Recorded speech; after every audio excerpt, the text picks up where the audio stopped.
का प्रयास ये होता है, गुरु की संतुष्टि इसमें है कि दूसरी ज्योत का निर्माण, कोई अपने जैसा तैयार। संसार को डर है कोई मेरे समान न हो जाए, कोई मेरी बराबरी न कर ले, कोई मुझसे आगे न हो जाए। अधिकांश लोगों को संसार में इस बात का डर होता है कोई मेरे से आगे न हो जाए, कोई मेरा स्थान न ले ले, कोई बराबर न हो जाए।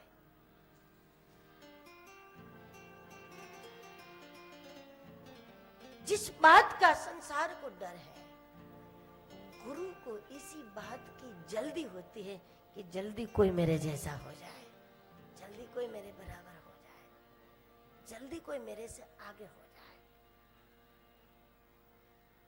क्योंकि गुरु को शिष्य बनाना अच्छा नहीं लगता,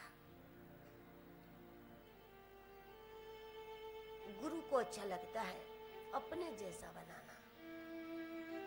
गुरु गुरु बनाना चाहते हैं।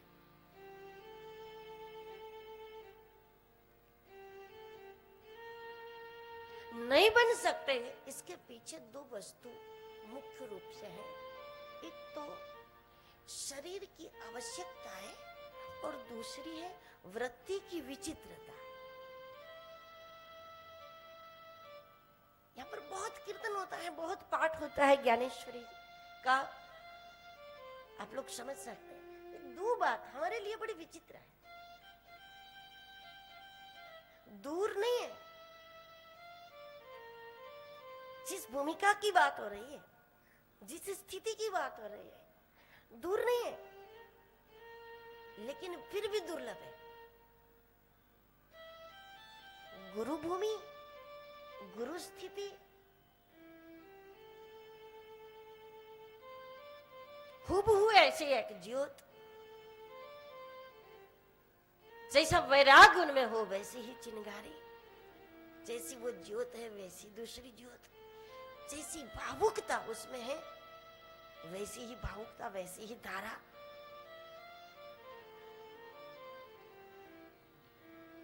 तीन चीजें होती हैं, वैराग की आग होती है, ज्ञान की ज्योत होती है और भक्ति की धारा होती है। और ये तीनों चीजें दर्शन में तो गुरु स्थानों में, गुरु भूमि में आपको दिखेगी। ज्योत भी वहां पर जलती होगी, धूनी भी जलती होगी। धूनी क्या है? वैराग है। ज्योत है वो ज्ञान है।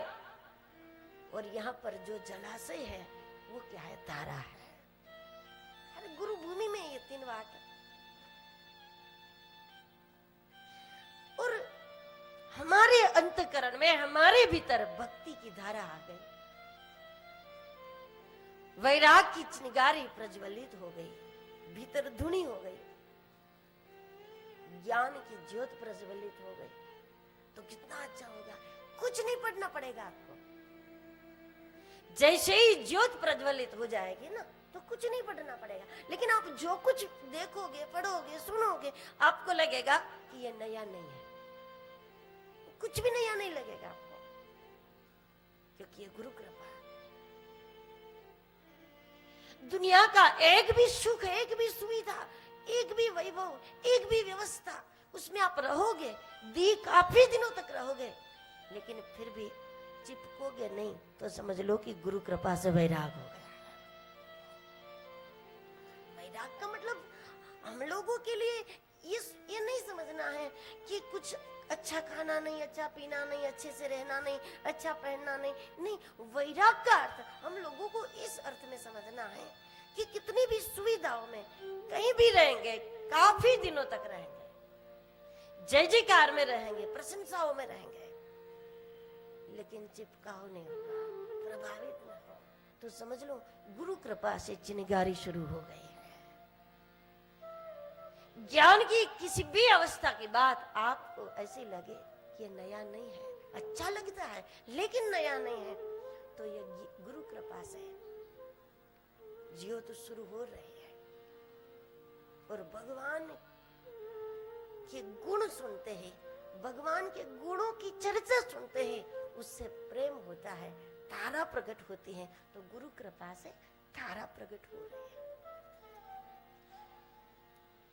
दूर की बात नहीं है लेकिन दुर्लभ तो है।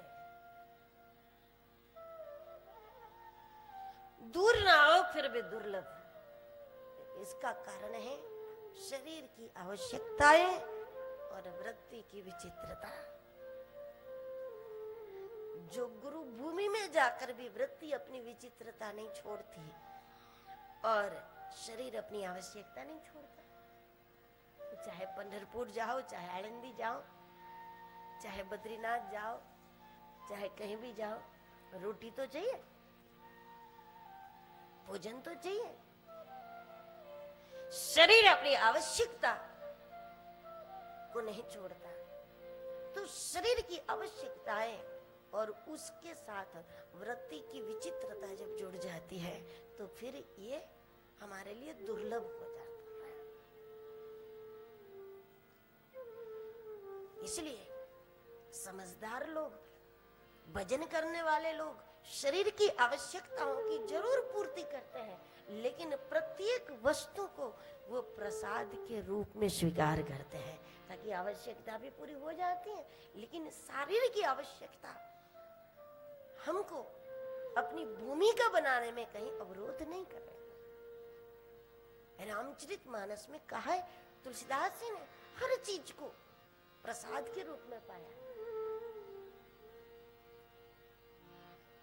जो आवश्यकता हमारे देह की है, लेकिन उसको प्रसाद कर दे। पहले मन ही मन समर्पित कर दिया जाए, फिर भोजन हो, वस्त्र हो, जो भी हो, लेकिन एक बार मन ही मन चरणों में समर्पित करके फिर प्रसाद के रूप में पाया जाए।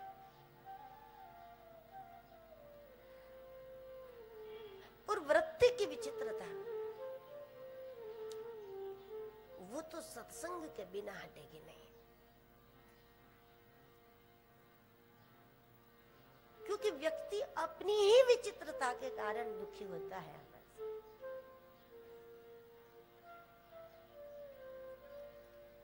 जो कुछ हम लोग करते हैं इसके पीछे जो हमारी नियत होती है,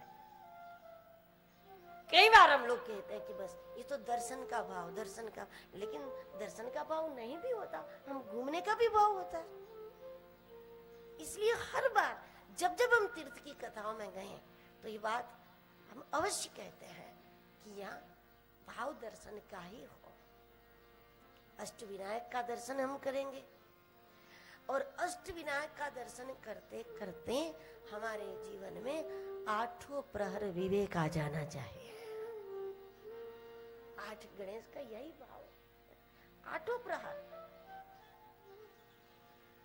कौन सा प्रहर ऐसा है आपका जिस प्रहर में आपको सांस की जरूरत नहीं? कौन सा प्रहर है ऐसा जिसमें आपको ऑक्सीजन की जरूरत नहीं? 24 घंटे में दिन के 4, रात के 4, आठों प्रहर में एक भी प्रहर ऐसा नहीं है कि उसमें ऑक्सीजन की जरूरत नहीं है, उसमें सांसों की लेने की जरूरत नहीं है।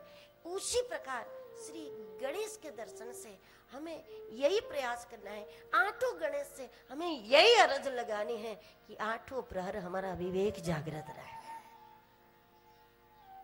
दुनिया भर की व्यवस्था आपको मिले, कुछ भी प्राप्त कर लो, चाहे धन को, चाहे सत्ता को, कुछ भी प्राप्त कर लो, लेकिन एक बात याद रखने जैसे है कि विवेक शून्य हो गए तो कहीं के नहीं रहोगे। विवेक शून्य व्यक्ति न तो घर का रहता है न तो बाहर का रहता है। विवेक शून्य व्यक्ति जहां कहीं भी जाएगा वहां से उसको पिछाट होती है।